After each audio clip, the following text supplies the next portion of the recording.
Assalamualaikum warahmatullahi wabarakatuh. Nama saya Anissa Permanasari. Nomor BP saya 19100 238 10 110. Saat ini saya akan mempresentasikan apa yang sudah saya pelajari tentang teori perilaku administrasi. Sebelumnya saya mohon maaf dengan suara yang mungkin dan juga penampilan yang kurang maksimal karena memang sedang tidak enak badan. Untuk materi teori perilaku administrasi kali ini, saya mengambil beberapa kesimpulan yang sudah saya kumpulkan, diantaranya tentang teori perilaku administrasi yang muncul setelah teori administrasi berkembang. Nah, dengan struktur formal ataupun deskriptif dan juga teori fungsionalnya yang dipengaruhi dengan pemikiran rasional.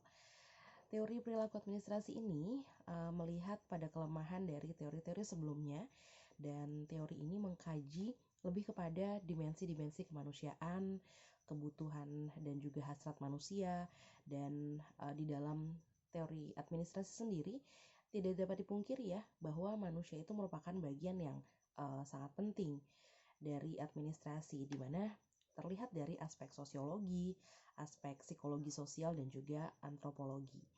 Dari ketiga aspek tadi, terlihat juga bahwa manusia ini berada dalam kelompok kerjasama yang dalam bermasyarakat, perilakunya itu akan dipengaruhi oleh lingkungan di mana dia berada. Dan tentunya dia juga harus merasa dihargai martabatnya sebagai manusia.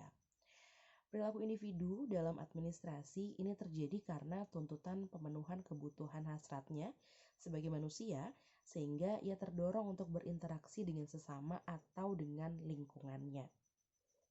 Dari sini kemudian muncul beberapa teori tentang perkembangan teori perilaku ini, atau juga bisa disebut dengan teori-teori motivasi. Yang pertama itu disampaikan oleh Maslow. Jadi dalam teori Maslow itu, dalam teori ini dibangun atas dasar asumsi bahwa orang itu mempunyai kebutuhan untuk maju dan juga berkembang.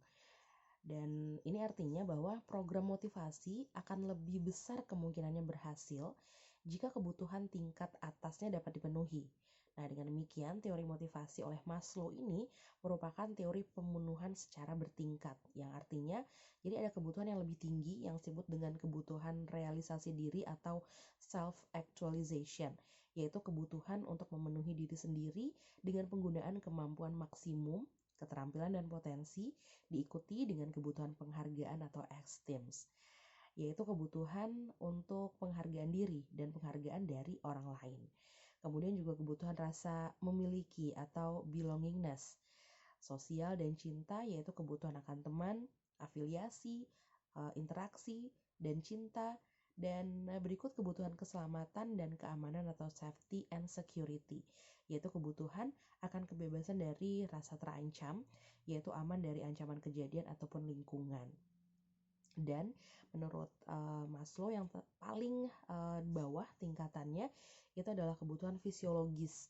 Ini merupakan kebutuhan akan makan minum, kebutuhan akan tempat tinggal, dan juga bebas dari rasa sakit. Nah, beberapa tingkat kebutuhan di atas, tepatnya ada 5 tingkat kebutuhan tadi. Yang paling mendasar itu adalah kebutuhan fisiologis, dan ini yang paling primer yang harus dipenuhi dalam kegiatan kerjasama. Diingetin lagi, kebutuhan fisiologis tadi adalah kebutuhan makan, minum, tempat tinggal, dan juga bebas dari sakit. Selain teori dari Maslow, ada juga teori dari Alderfers. Nah, menurutnya yang teori yang diberikannya itu memodifikasi teori dari Maslow dengan 3 kebutuhan, yaitu kebutuhan pertumbuhan yang terdiri dari kebutuhan perkembangan dan kebutuhan realisasi diri, yang sebagiannya itu berada pada kebutuhan sosial dalam hubungannya dengan orang lain. Kemudian diikuti oleh kebutuhan saling berhubungan, ini sebagian tuntutan ego manusia dan juga tuntutan sosial. Dan yang terakhir adalah kebutuhan yang terbawah, yaitu kebutuhan pengakuan atas keberadaan yang mencakupi kebutuhan atas keselamatan, safety, dan juga fisiologis. Jadi kalau dibandingkan dengan Maslow, sepertinya teori dari Alderfers ini jauh lebih padat daripada teori dari Maslow tadi. Nah, kemudian yang ketiga kita juga punya teori dari Herzberg. Teori Herzberg ini didasarkan pada adanya dua jenis faktor yang ada di tempat pekerjaan. Faktor yang pertama itu adalah faktor yang membuat orang merasa puas atau satisfiers. Dan faktor yang kedua ini membuat orang merasa tidak puas atau dissatisfiers istilahnya. Nah, teori ini dinilai cukup dangkal gitu ya, sebab karena ketidakabsahan dan juga kesahihan dari metodologinya. Nah, hal ini ditunjukkan oleh realita bahwa teori ini ternyata tidak dilanjutkan oleh para ahli yang lain. Jadi tidak dibantah juga, tapi tidak dilanjutkan oleh ahli yang lain. Nah, teori yang terakhir kali ini adalah teori dari McClellan. Teori dari McClellan ini yaitu teori kebutuhan yang berhubungan dengan kebutuhan akan prestasi, afiliasi, dan juga kekuasaan. Menurutnya ini merupakan instrumen atau penolong dalam hasil karya individu. Jadi seorang pimpinan itu harus paham tentang kebutuhan tersebut yang bisa dipelajari juga dari perilaku individu-individu yang ada di sana. Nah, secara garis besar, setelah beberapa hal yang saya paparkan tentang teori perilaku administrasi ini, ternyata dalam perkembangan dari teori administrasi sendiri muncul kemudian teori perilaku administrasi, dan sepertinya ini adalah teori bagian dari teori administrasi yang terakhir yang muncul karena dirasakan dengan teori-teori sebelumnya, yaitu dengan teori deskriptif dan juga fungsional, itu ternyata belum bisa melengkapi kerja dari administrasi itu sendiri. Teori-teori yang tadi itu belum bisa membuat administrasi itu bekerja dengan efektif karena mereka kehilangan satu bisa disebut dengan satu tokoh, yaitu manusia yang akan menjalankan administrasi itu.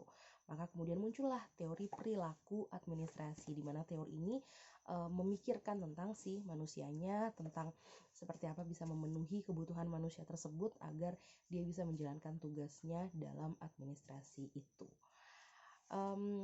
Sepertinya sampai di sini saja paparan presentasi saya. Mungkin tidak cukup 20 menit. Sudah berapa menit ya? Bapak kameramen, oke. 8 menit saja rasanya itu saja yang bisa saya sampaikan dengan kesimpulan tadi, yang terakhir tadi. Terima kasih atas waktunya untuk Bapak dosen, dan selamat malam. Wassalamualaikum warahmatullahi wabarakatuh.